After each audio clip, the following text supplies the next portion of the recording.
जम्मू कश्मीर की हालत उस मकान की तरह है जिसके दो मालिक हैं।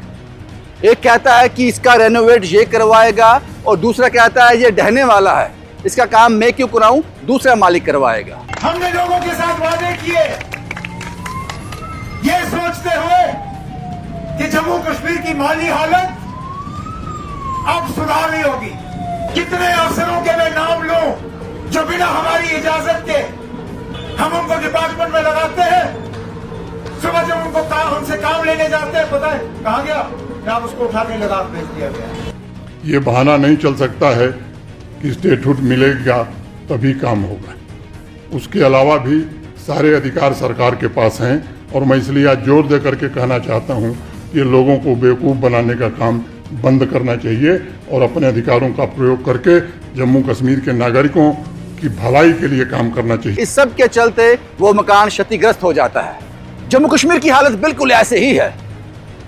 एक तरफ एलजी प्रशासन है और दूसरी तरफ उमर अब्दुल्ला सरकार।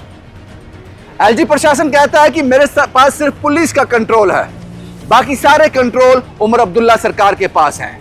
ये बहानेबाजी कर रहे हैं कि हम काम नहीं कर सकते, एलजी हमें रोक रहा है। वो झूठ बोलते हैं, उन्हें कभी सच नहीं बोला है।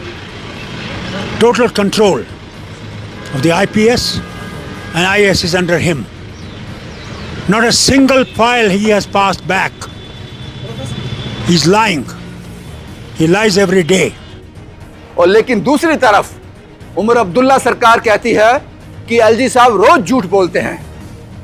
हमारा कोई भी काम होता है, कोई भी फाइल होती है, ये रोक देते हैं, उस पर ऑब्जेक्शन लगा देते हैं और जिससे जम्मू कश्मीर की डेवलपमेंट नहीं हो रही। दोनों अपने आप को जस्टिफाई कर रहे हैं, लेकिन इस सब के बीच वो मकान जो है वो जनता है जो धीरे धीरे टूटती जा रही है, गिरती जा रही है, इस उम्मीद के साथ तो कोई तो थाम ले। बड़े बदकिस्मत दौर से गुजर रहा है जम्मू कश्मीर। उमर अब्दुल्ला सरकार कहती है स्टेटहुड दो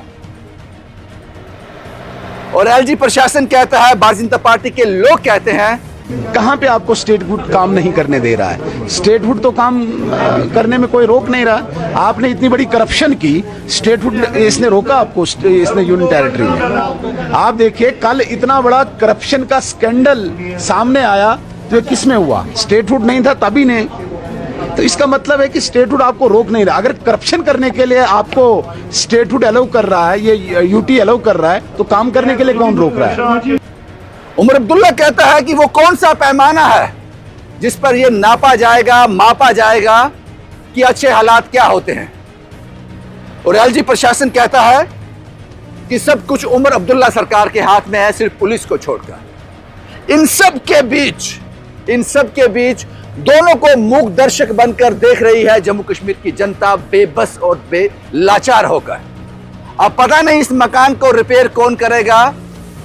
जल्द रिपेयर हो जाना चाहिए इससे पहले कि ये ढह जाए।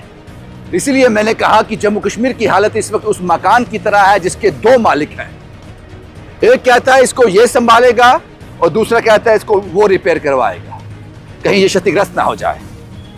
शुभम कुमार के साथ Ravindra Singh, the state sentinel के लिए।